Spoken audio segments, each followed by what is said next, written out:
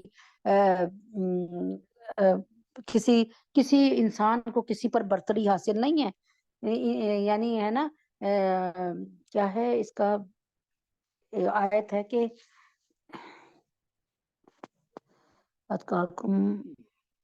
کہ اللہ تعالیٰ نے فرمایا نا کہ اللہ تعالیٰ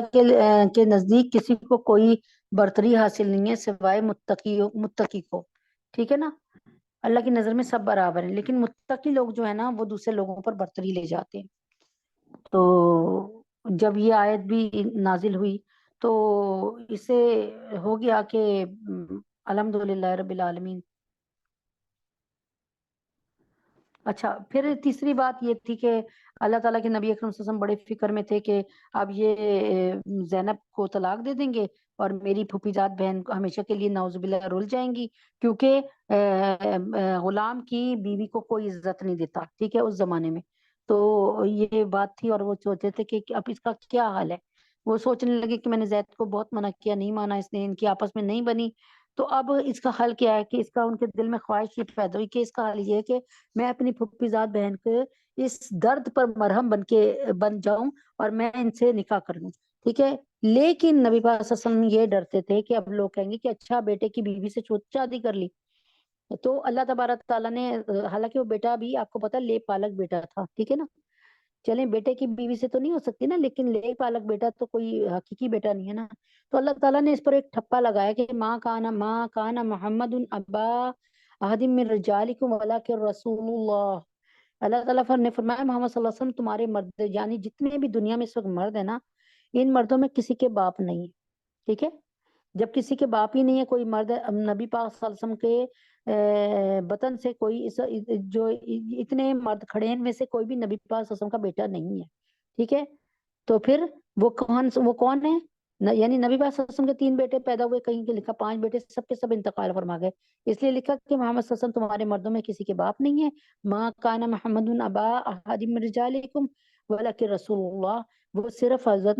اللہ کے رسول ہیں، خاتم النبیین، اور وہ کیا ہیں، بس نبیوں میں آخری نبی ہیں، یعنی مہر لگا دی، اس کے بعد کوئی اور نبی نہیں آئے گا قیامت کی صبح تک، نہ کوئی نیا نبی آئے گا، نہ کسی کو نبوت ملے گی، نبوت والا ڈپارٹمنٹ ختم ہو چکا، آپ جناب صلی اللہ علیہ وسلم کے ساتھ ہی ختم ہو گیا۔ اچھا جی، اب یہاں پر اللہ تعالیٰ کے حکم سے آج کی جو آیت ہیں وہ ہیں بسم اللہ الرحمن الرحیم، اعوذ باللہ من الشیطان الرجیم، بسم اللہ الرحمن الرحیم، یسألوک الناس عن الساعة، یہ لوگ آپ سے سوال کرتے ہیں، یہ منکر لوگ آپ سے قیامت کے بارے میں سوال کرتے ہیں، کل کہہ دیجئے اے محمد صلی اللہ علیہ وسلم، کہہ دیجئے انما علمها عند اللہ، یعنی تم مجھ سے پوچھتے ہو قیامت کب آئے گی، اس کا تو کل کہہ دیجئے انما، کہ اس بات کا تو اس کے سوا نہیں علم، عند اللہ صرف اللہ کے، یعنی اللہ تعالیٰ کے سوا کسی کو اس کا علم نہیں ہے، آپ فرما دیجیے اس کی خبر تو بس اللہ ہی کے پاس ہے، بما یدریکا لعل الساعة تکون قریبا، اللہ تعالیٰ فرماتے ہیں کہ اور آپ کو اس کی کیا خبر، عجب نہیں کہ قیامت قریبی واقع ہو جائے، یعنی فوری طور پہ واقع ہو جائے، کل واقع ہو جائے، کیا ابھی 2000 سال واقع نہ ہو، یہ تو اللہ تعالیٰ کو پتا ہے کہ کس دن قیامت نازل ہونی ہے۔ مجھے بتائیں کہ دنیا کا کون سا ڈاکٹر آپ کو یہ بتا سکتا ہے، چاہے وہ اتنا، کہ یہ بچہ اتنے بج کر اتنے منٹ پہ پیدا ہو جائے گا، سب کہتے ہیں بس 1 گھنٹے کے اندر ہو جائے گا، اچھا 2 گھنٹے کے اندر ہو جائے گا، اچھا آج ہی ہو جائے گا، یہ 24 آورز میں ہو جائے گا، لیکن کوئی، یا ڈاکٹر کہتے ہیں یہ مریض جو ہے نا بس چند گھنٹوں کا مہمان ہے، ٹھیک ہے، لیکن وہ یہ نہیں بتا سکتے کہ یہ 5:02 پر مر جائے گا، ٹھیک ہے نا، یہ نہیں، یہ چیزوں کا، اور بعض دفعہ آپ نے دیکھا ہوگا کہ ڈاکٹر نے کہا کہ یہ تو بھائی چند گھنٹوں کا مہمان ہے، اور پتا چلا کہ وہ ماشاءاللہ 10-15 سال جی کر، یہ میرے اپنے سامنے بھی ہمارے جہاں ہم رہتے ہوئے ہیں وہاں ان کو کینسر تھا اور صرف چند ہفتوں کا بتایا، جبکہ ان کے اپنے سگے بیٹے کی انتقال ہو گیا، وہ کافی عرصے تک زندہ رہے، تو بہرحال یہ اللہ تعالیٰ کو پتا ہے۔ تو اللہ تبارک تعالیٰ فرماتے ہیں ان اللہ لعن الکافرین وأعد لهم سعیرا، اور اللہ تبارک تعالیٰ فرماتے ہیں کہ بے شک اللہ تعالیٰ نے کافروں کو رحمت سے دور کر رکھا ہے اور ان کے لیے تیار کر رکھی ہے سعیرہ، جلتی ہوئی دہکتی ہوئی آگ۔ تو یہاں تک ہی رکھتے ہیں آج کا سبق انشاءاللہ۔ پھر سے اس کو سن لیجئے، یسألک الناس، یہ منکر لوگ، یسألک آپ سے پوچھتے ہیں، ناسو یہ لوگ، عن الساعہ کہ بتائیے، یعنی یہ منکر لوگ، یہ اللہ کو نہ ماننے والے لوگ کہتے ہیں، نبی پاک صلی اللہ علیہ وسلم سے حجت بازیاں کرتے تھے نا یہ لوگ، فرمانے لگے اچھا آپ بتائیں قیامت کے متعلق کب آئے گی؟ قل انما، تو اللہ کے نبی فرماتے ہیں کہ اللہ تعالیٰ فرماتے ہیں کہہ دیجئے اے محمد، قل کہہ دیجئے انما علمھا عند اللہ، کہ انما یعنی اس چیز کا تو علم صرف علمھا، اس چیز کا علم، قیامت کا علم صرف اللہ کو، عند اللہ صرف اللہ کے پاس ہے۔ یعنی دنیا کا کوئی مفکر، کوئی عالم، کوئی نجومی، کوئی ساحر، کوئی جادوگر کچھ نہیں بتا سکتا کہ کب آئے گی۔ کوئی نجومی یہ نہیں بتا سکتا کہ یہ شاید کوئی بتا دے کہ جی اتنے سال بعد آئے گی، لیکن یہ نہیں پتا کس مہینے آئے گی، کس گھڑی آئے گی، ٹھیک ہے؟ یہ سب اندازوں کے تیر ہیں۔ وما یدریک لعل الساعۃ تکون قریبا، تو اللہ تعالیٰ فرماتے ہیں کہ یہ منکر لوگ آپ سے قیامت کے متعلق سوال کرتے ہیں، آپ فرما دیجئے اے رسول اللہ صلی اللہ علیہ وسلم، آپ فرما دیجئے اس کی خبر، یعنی قیامت کے آنے کی خبر تو بس اللہ کے پاس ہے، اور آپ کو اس کی کیا خبر؟ اللہ تعالیٰ اور ساتھ ہی فرمایا کہ کہہ دیجئے کوئی تعجب کی بات نہیں ہے، یہ بھی ہو سکتا ہے کہ قیامت قریب ہی واقعہ ہو جائے، یعنی فوراً ہی واقعہ ہو جائے، ٹھیک ہے نا؟ تو ایک ہی آیت میرے خیال میں رکھتے ہیں کیونکہ 4 ہی آیتیں ہیں میرے خیال میں، تو اللہ کے حکم سے اسی کو پڑھ لیتے ہیں کہ اللہ تبارک تعالیٰ، یعنی پہلے آپ نے جو مضمون اللہ اور اس کے رسول کی مخالفت پر، اور جو اللہ تعالیٰ نے کافروں کو اور مشرکین اور منافقین کو تنبیہ کی تھی اور یہودیوں کو، یہ اسی کا بیان ہوتا چلا آ رہا ہے۔ پیچھے ایک آیت میں فرمایا گیا تھا کہ بے شک جو لوگ اللہ اور اس کے رسول کو تکلیفیں دیتے ہیں، اللہ تعالیٰ ان پر دنیا اور آخرت میں لعنت کرتے ہیں، اور ان کے لیے قیامت میں عذاب مہین یعنی ذلیل کر دینے والا عذاب تیار ہے۔ اس میں علاوہ اچھا دنیاوی لعنت کے قیامت کے عذاب سے بھی ڈرایا گیا۔ اچھا اللہ تعالیٰ نے ایک جو ہے ایک ہوتا ہے یہاں پر اللہ تعالیٰ بتا رہے ہیں کہ دیکھو اگر تم یہ حرکتیں کرو گے تو قیامت میں تم ذلیل و خوار ہو جاؤ گے۔ اللہ اور اللہ کے رسول کی مخالفت کرنے والے منافقین، یہود وغیرہ اس آخرت کے عذاب کو اس پر کب یقین کرتے تھے؟ بلکہ آپ نے پڑھا ہوگا سورہ ملک میں پڑھا ہوگا نا کہ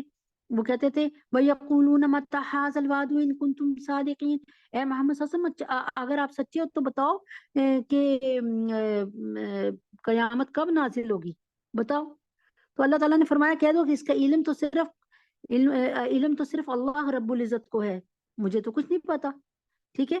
تو یہ نبی پاک صلی اللہ علیہ وسلم کا مذاق اڑاتے تھے اور کہتے تھے آپ کہتے ہیں کہ بعد مرنے کے بعد زندگی ہے، آپ تو ہمیں یہ بتاتے ہیں کہ بعد مرنے کے زندہ ہونا ہے، زندگی ہے، تو میرے دادا مرے تھے اب تک کیوں نہیں زندہ ہو کے آئے، میرا چچا مرا ہے تو وہ کیوں نہیں زندہ ہو کے آیا؟ اس طرح جا کر نا نبی اکرم صلی اللہ علیہ وسلم کا مذاق اڑاتے تھے اور ان کو تنبیہ کرتے تھے اور کہتے تھے یہ کیا آپ ڈراتے رہتے تھے، وَيَقُولُونَ مَتَّى هَٰذَا الْوَعْدُ إِن كُنتُمْ صَادِقِينَ، آپ ہمیں ڈراتے رہتے ہیں، عذاب آنے والا ہے اللہ کا، قیامت آنے والی ہے، تو آپ بتائیے کب آئے گی؟ اگر آپ اتنے علم والے ہیں تو بتائیں تو صحیح۔ اس لیے اس کا جواب اور عذاب مذکورہ کی کسی قدر تفصیل اور کیفیت اللہ نے یہاں پہ بیان کی ہے، چنانچہ ان آیات میں بتلایا گیا ہے کہ اے نبی محمد صلی اللہ علیہ وسلم، آپ سے قیامت کے متعلق جو یہ سوال کر رہے ہیں نا، منکرانہ سوال، یعنی قیامت کو مان ہی نہیں رہے، مذاق اڑانے کے لیے، ان کو پتا ہے کہ قیامت نہیں آنی، یہ قیامت کو نہیں مان رہے، آپ کا مذاق اڑانے کے لیے کہتے ہیں اچھا بتاؤ اگر تم سچے ہو کہ قیامت کب آئے گی۔ یہ سوال کرنے والے وہی بدباطن منافق تھے اور ان کے ساتھ یہودی بھی شریک تھے۔ قیامت کے متعلق آن سے سوال کرنے کا ذکر قرآن شریف میں جگہ جگہ آیا، میں نے کہا نا سورہ اس میں بھی آیا ہے، ملک میں بھی آیا ہے، سورہ تبارک الذی، ٹھیک ہے نا؟ تو لیکن قیامت کا وقت مصلحتاً یعنی اللہ کی مصلحت سے چھپا لیا ہے، اس لیے اس کا تو کچھ جواب یہاں دیا گیا نہ قرآن مجید میں کسی اور جگہ، البتہ اس آنے والی مصیبت کا حال بیان کر دیا ہے اور اشارتاً یہ بتلا دیا کہ اس کا وقت بہت دور نہیں ہے بلکہ قریب ہی ہے۔ ایک حدیث میں آیا ہے کہ نبی اکرم صلی اللہ علیہ وسلم نے ارشاد فرمایا کہ میں اور قیامت اس طرح ہیں، اور آپ نے اپنی جو ہے شہادت کی انگلی اور بیچ کی انگلی اٹھا کر دکھایا، یعنی شہادت کی انگلی اور اس کے ساتھ والی انگلی کو دونوں کو ملا کر بتایا کہ قیامت اور ہم میں اتنا ہی بس وقت ہے، ٹھیک ہے۔ تو فرمایا کہ میں اور قیامت اس طرح ہیں، اور آپ نے اپنی انگشت شہادت اور بیچ کی انگلی اٹھا کر دکھایا، یعنی جس طرح یہ دونوں ملی ہوئی ہیں اس میں تھوڑا ہی سا فصل ہے، یعنی آپ کو پتہ نا آپ کی انگلیوں میں تھوڑا فاصلہ ہے نا، بالکل تھوڑا فاصلہ۔ تو فرمایا کہ بس اتنا ہی فاصلہ ہے، یعنی جس طرح یہ دونوں ملی ہوئی ہیں اس میں تھوڑا ہی فاصلہ ہے، اسی طرح قیامت کبریٰ اور میری باسط ملی ہوئی ہے، یعنی میرا آنا اور قیامت کا آنا، بڑی قیامت کا آنا، یعنی کوئی مرتا ہے نا تو اس کی تو قیامت آ جاتی ہے، اسے قیامت صغریٰ کہتے ہیں، ٹھیک ہے نا۔ ہم کہتے ہیں نا ان کے گھر میں تو بڑی قیامت آ گئی، اب جیسے فلسطین پر اس وقت کیسی قیامت آئی ہوئی ہے، ٹھیک ہے نا، لیکن اب اس وقت یہ تو نہیں کہہ سکتے نا کہ پوری دنیا پہ قیامت آ گئی، ٹھیک ہے نا، غز یہ قیامت قریبی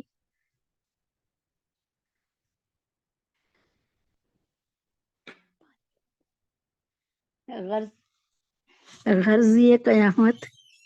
قریب ہی آ لگی ہے، تو اس فکر میں مت پڑو کہ قیامت کب آئے گی، اس کا سامان کریے اور اس کی تیاری کیجیے، آ جائے کل آئے، آنی تو ہے۔ تم سارے جہاں کی قیامت کو کیا پوچھتے ہو، تمہاری قیامت یعنی تمہاری موت کہیں سر پر نہ کھڑی ہو۔ آگے قیامت کے منکروں ان غفلت شعار لوگوں کا وہ معاملہ بیان فرمایا جاتا ہے جو آخرت میں بہت جلد ان کے سامنے آنے والا ہے۔ یہ ہمیشہ جہنم میں رہیں گے، ہمیشہ جہنم میں رہیں گے، ٹھیک ہے،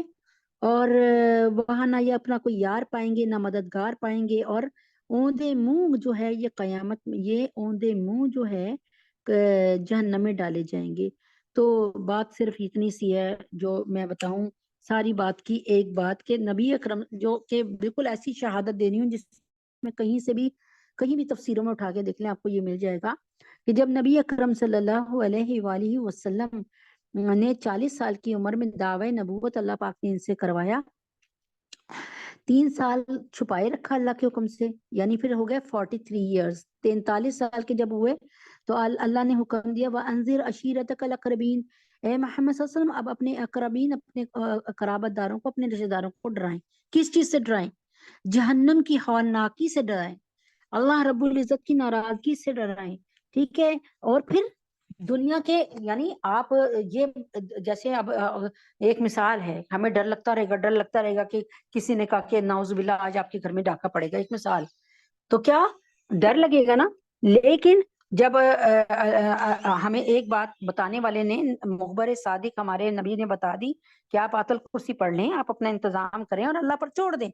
تو اللہ تبارک تعالیٰ کی ذات سے کیا بعید کہ اللہ تبارک تعالیٰ ہمیں ایسا کر دیں کہ ہمیں بلا دیں اور وہ سکینہ نازل کر دیں، اور وہ اصحاب کہف کے جیسے اصحاب کہف والوں کو 309 سال سلایا، اور وہ کہہ رہے ہیں جی لگتا ہے کہ ہم صبح سوئے تھے ہم شام کو اٹھ گئے، بس اتنا، یا کوئی کہہ رہا ہے میں عصر سے عصر تک سویا ہوں، کل عصر سے پہ سویا تھا آج عصر پہ اٹھ گیا۔ وہ تو جب بحثیں اتنی ہو رہی تھی اس کے بعد انہوں نے اپنے اپنے ناخنوں پہ غور کیا اور اپنے اپنے بالوں پہ غور کیا، تو پتہ چلا کہ ناخن تو ایسے بڑے میں اتنے لمبے لمبے ہو گئے، اور تو اب پھر بتایا کہ یہ تو اللہ کو پتا ہوگا ہم کتنا سوئے ہیں، اب ہمیں نہیں پتا، ظاہر ہے ایک دن میں ناخن اور بال تو لمبے نہیں نا اتنے ہو سکتے۔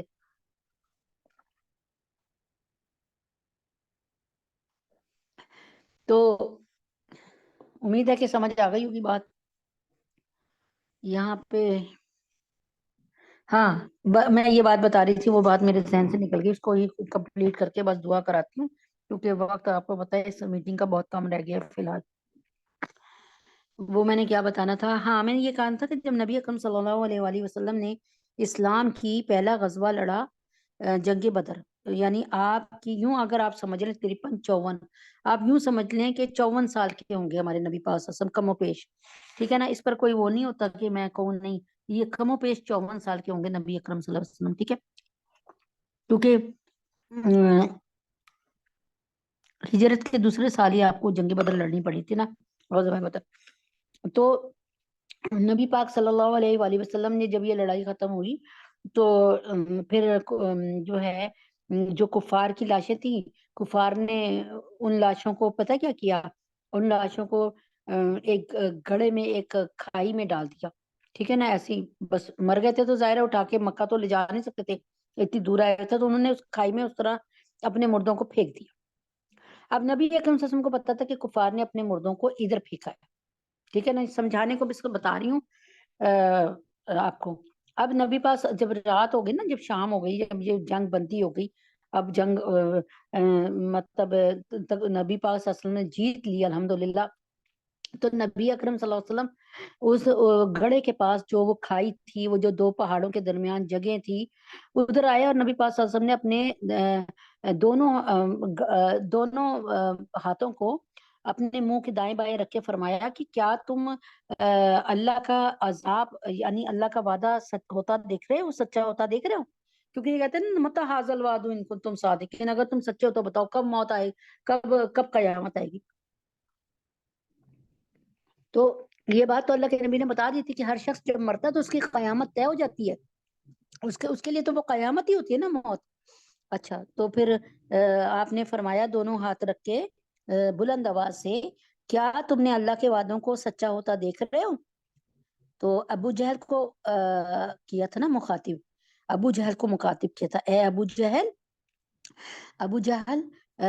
کیا تم اللہ کے وعدوں کو سچا ہوتے دیکھ رہے ہو؟ 3 دفعہ فرمایا، اور تینوں دفعہ اس نے یہی کہا کہ ہاں اے محمد صلی اللہ علیہ وسلم، میں اللہ کے وعدے کو اپنی آنکھوں سے سچا ہوتا دیکھ رہا ہوں، ٹھیک ہے نا۔ تو کہنے کا یہ مطلب ہے کہ جس کی موت آ گئی اس کی قیامت ڈکلیئر ہو گئی، اس کی قیامت ہو گئی۔ اب یہ اور بات ہے کہ جیسے زلزلوں میں کئی لوگ بالکل ہی خیر و خیریت سے ان کے گھر بھی بچ جاتے ہیں اور وہ بھی بچ جاتے ہیں، تو کسی کی قیامت یعنی کسی کی موت جو ہے وہ اس کے لیے واپسی کا بہترین سفر بن جائے، یعنی دنیا میں تو اس کو چوٹیں بھی لگ رہی ہیں اور اس کو مشکلیں بھی آ رہی ہیں، پریشانیاں بھی آ رہی ہیں، لیکن آخرت میں اس پر جیسی اس کو موت آتی ہے تو کیا اللہ تعالیٰ کے نبی نے کیا فرمایا کہ قبر آخرت کی منزلوں میں پہلی منزل ہے، اور جس کی یہ منزل صحیح ہو جائے گی تو اس کی ساری منزلیں صحیح ہو جائیں گی۔ تو اور نبی پاک صلی اللہ علیہ وسلم کی ایک اور بات کہ قبر 2 طرح سے تیار ہوتی ہے، جنت کے باغوں میں سے ایک باغ بنا دی جاتی ہے نیک انسان کے لیے، اچھے انسان کے لیے، جنتی کے لیے، ورنہ جو بد ہوتا ہے اس کے جہنم کے گڑھوں میں سے ایک گڑھا بن جاتی ہے۔ اللہ سے دعا کرتے ہیں، میں بھی آپ بھی، کیونکہ وقت بہت ہی کم ہے اس کا، تو بڑا دل کرتا ہے کہ تھوڑا سا کوئی ختم نبوت پہ بات ہو جایا کرے۔ بس اتنی بات سے دعا کا آغاز کرتے ہیں کہ رشتہ جو نہ قائم ہو محمد سے وفا کا، پھر جینا بھی برباد ہے مرنا بھی عقارت۔ تھکی ہے فکر رساں مدح ابھی باقی ہے، تھکی ہے فکر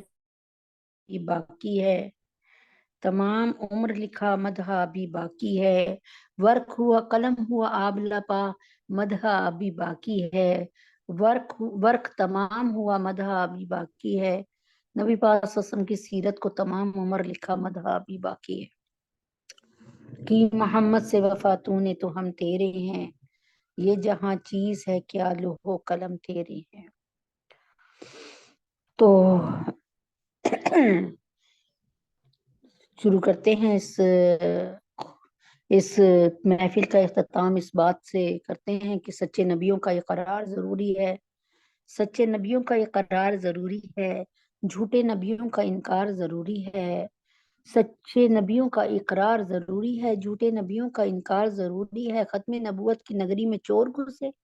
ختم نبوت کی نگری میں چور گھسے، نگری والے ہوں ہوشیار ضروری ہے۔ اللہم صلی علی محمد، اللہم صلی علی محمد وعلی آل محمد کما صلیت علی ابراہیم وعلی آل ابراہیم انک حمید مجید، اللہم بارک علی محمد وعلی آل محمد کما بارکت علی ابراہیم وعلی آل ابراہیم انک حمید مجید، ربنا آتنا فی الدنیا حسنۃ وفی الآخرۃ حسنۃ وقنا عذاب النار،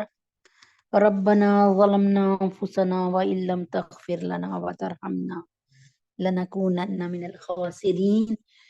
اللہ اکبر کبیرہ والحمد للہ کثیرہ سبحان اللہ بکرۃ واسیلا۔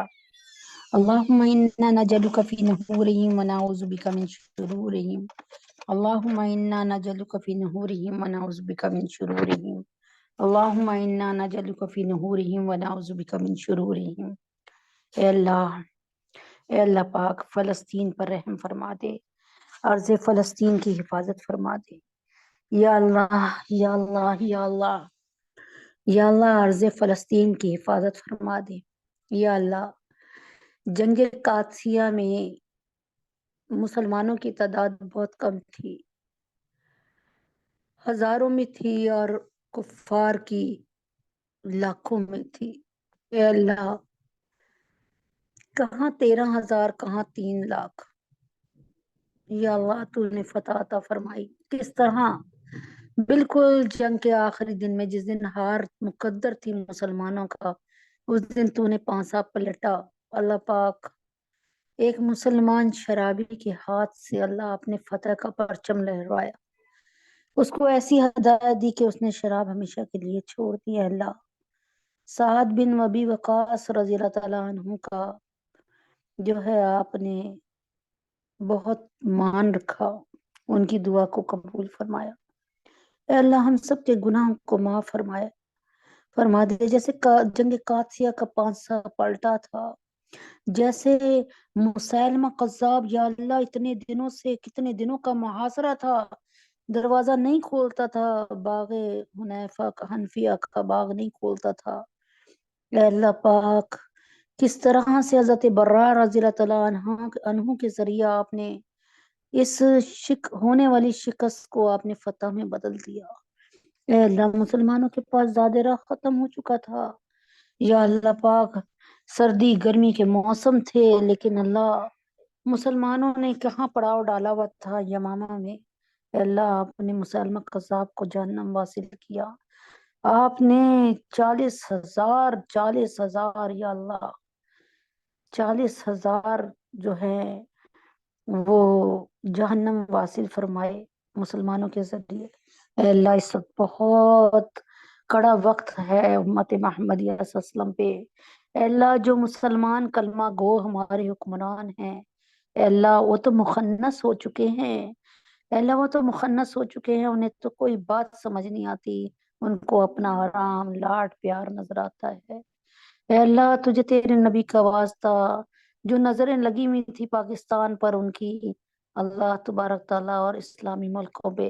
وہاں سے کوئی مدد نہیں۔ اے اللہ، حقیقی مدد تو صرف آپ کی ہی در سے آتی ہے۔ اے اللہ، بارہا ایسا ہوا کہ جنگیں ہارنے لگے، اللہ آپ نے اپنی مدد بھیجی بدر میں، یا اللہ احزاب میں، یا اللہ حنین میں، یا اللہ ایسی مدد بھیجی، ایسی مدد بھیجی۔ یا اللہ، اپنے حبیب پاک صلی اللہ علیہ وسلم کے طفیل میں اس وقت بھی مدد کی بہت ضرورت ہے۔ یا اللہ، یا اللہ، تقریباً 43 روز کی یہ جنگ، یا اللہ، یا اللہ، قسم سے رات سو رہے ہوں اور بلی بولے تو ایک دم سے کلیجہ منہ کو آتا ہے، وہ لوگ بےچارے سوتے ہوں گے، اور اس وقت کیا اللہ تبارک تعالیٰ ایسے دماغ و دھماکے، ایسے بم بلاسٹنگ۔ اے اللہ، تجھے تیرے نبی کا واسطہ، ان کی حالت، یا اللہ، یا اللہ، یا اللہ رحم فرما دے فلسطینی بہن بھائیوں پہ، حماس پہ۔ یا اللہ، تجھے تیرے نبی کا واسطہ رحم فرما دے اور مدد فرما دے۔ اللہم انا نجعلک فی نحورہم ونعوذ بک من شرورہم، اللہم انا نجعلک فی نحورہم ونعوذ بک من شرورہم، اللہم انا نجعلک فی نحورہم ونعوذ بک من شرورہم۔ یا اللہ پاک، نیتنیاہو کو اور اس کے تمام معاونین کو، ان کو جہنم واصل فرما دے۔ یا اللہ، ہم سب کے گناہوں کو معاف فرما دیجئے، حماس کی مدد فرما دیجئے، فلسطینی مسلمانوں کی مدد فرما دیجئے۔ اے اللہ پاک، اس محفل میں صرف تیرا اور تیرے نبی کا نام لیا گیا۔ اے اللہ، اس محفل میں کوئی، اللہ، بہت سی بہنیں ایسی ہوں گی جو تجھے بہت پسند ہوں گی۔ آج اللہ تبارک تعالیٰ ان کی حاضری کو قبول فرما کر، یا اللہ، بہت اچھا فلسطین کے لیے فیصلہ فرما دیجئے۔ یا اللہ، ہسپتالوں پہ بمباری ہو رہی ہے، ننھے منھے بچے دنیا میں ابھی آئے نہیں اور دنیا سے جا رہے ہیں۔ میرے اللہ، میرے اللہ، تجھے تو رحم فرما دے۔ یا اللہ، وہاں کے لوگ اللہ اکبر کہہ رہے ہیں، میرے اللہ، حقیقی بڑا تو تو ہی ہے اللہ، ساری بڑائی تجھ پر آ کر ختم ہو جاتی ہے۔ اے اللہ ایسی مدد فرما، ایسی مدد فرما کہ اللہ تبارک تعالیٰ کفار حیران رہ جائیں کہ یا اللہ کہ ہمارا اللہ کس قدر زبردست ہے اور کیسے اپنے بندوں کی مدد فرماتا ہے۔ ہم سب کے گناہوں کو معاف فرما دیجئے، ہم سب کی خطاؤں کو درگزر فرما دیجئے یا اللہ تعالی۔ جو بے اولاد ہیں ان کو نیک نرینہ اولاد عطا فرما دیجئے، جو حاملہ ہیں ان کے لیے آسانی کے ساتھ، آسانی اور خوشیوں اور خیریت کے ساتھ فیصلہ فرما دیجئے یا اللہ، ان کو خوشیاں عطا فرما دیجئے یا اللہ۔ جن بچیوں کی شادیاں نہیں ہوئی ان کے نیک مقدر کھول دیجئے اے اللہ تبارک تعالی۔ جو بے ایمان ہیں ان کو ایمان سے نواز دیجئے، جو بے گھر ہے ان کو اپنا گھر عطا فرما دیجئے، جو بے در ہے ان کو اپنا در عطا فرما دیجئے، بے ہدایتیں ہیں ان کو ہدایت عطا فرما دیجئے۔ ہم سب کے گناہوں کو معاف فرمائیے، ہم سب کی خطاؤں کو درگزر فرمائیے یا اللہ۔ دونوں وقت مل رہے ہیں، وہ وقت آ چکا ہے اس وقت اللہ یہ دنیا کا کتنا مشکل کام ہے جو آپ کر رہے ہیں یا اللہ تبارک تعالیٰ۔ سنا ہے دعائیں قبول ہوتی ہیں یا اللہ۔ فلسطین کے مسلمانوں کی مدد فرما دے، ہماری مسجد اقصی کو چھڑوا دے ان یہودیوں سے، ان یہودیوں کو اللہ ایک ایک کو جہنم واصل اپنے ہاتھوں سے فرمائیے اے اللہ۔ اپنا لشکر بھیجیے ان سے لڑنے کے لیے، ہمارے گناہوں کو معاف فرما دیجئے۔ ہسپتال اللہ پانی کا بندوبست فرمائیے، بجلی کا بندوبست، کھانے کا بندوبست فرمائیے۔ ان کے گھر، جن کے گھر ان کے سامنے آنکھوں کے گرے پڑے ہیں اور اس میں کتنے لوگ دب کے مر گئے ہیں اے اللہ، ان کو صبر جمیل عطا فرمائیے، ہم سب کے گناہوں کو معاف فرمائیے۔ پاکستان کو کوئی نیک حکمران عطا فرما دیجئے، کوئی عمر ثانی لیڈر عطا فرما دیجئے یا اللہ۔ یا اللہ کوئی صلاح الدین ایوبی جیسا انسان عطا فرما دیجئے اللہ۔ ہم سب کے گناہوں کو معاف فرما دیجئے، ہم سب کی خطاؤں کو درگزر فرما دیجئے یا اللہ یا اللہ یا اللہ۔ جو بچیاں گھروں میں ہیں ان کے لیے اور بے نکاحی ہیں ان کے لیے بہترین رشتے عطا فرما دیجئے، بہترین جوڑ عطا فرما دیجئے۔ ہم سب کے گناہوں کو معاف فرما دیجئے، ہم سب کی خطاؤں کو درگزر فرما دیجئے مولا کریم آقا عظیم، ہم سب پہ رحم فرما دیجئے یا اللہ۔ ہم گناہ کرتے رہے، آپ ہمیں معاف کرتے رہے۔ آسمان کے جن دروازوں سے ہمارے بدنامہ اعمال گئے انہی دروازوں سے آپ ہمارا رزق پیک کر کے بھیجتے رہے اے اللہ۔ ہم سب کے گناہوں کو معاف فرما دیجئے یا اللہ، ہم سب کی خطاؤں کو درگزر فرما دیجئے یا اللہ۔ طیب اردگان صاحب کو اور قطر کے حکمراں کو جو یہ محنت کر رہے ہیں اللہ، ان کو نیکی کرنے کی توفیق عطا فرمائیے، ان کی جان مال ایمان میں برکت عطا فرمائیے۔ تمام علماء اسلام کی مدد فرمائیے، ان کی جان مال ایمان میں برکت عطا فرمائیے۔ تمام بیماروں کو صحت کاملہ عاجلہ مستمرہ عطا فرمائیے، ہم سب کے گناہوں کو معاف فرمائیے، ہمارے تینوں حرم کی حفاظت فرمائیے یا اللہ۔ اس سال زیارت حرمین شریفین مقدر بنائیے، ہم سب کے گناہوں کو معاف فرمائیے، ہم سب کی خطاؤں کو درگزر فرمائیے۔ وصلی اللہ تعالی علی خیر خلقہ محمد وعلی آلہ وصحبہ اجمعین برحمتک یا ارحم الراحمین۔ سبحان ربک رب العزت عما یصفون وسلام علی المرسلین والحمد للہ رب العالمین۔ السلام علیکم ورحمۃ اللہ وبرکاتہ۔ آمین۔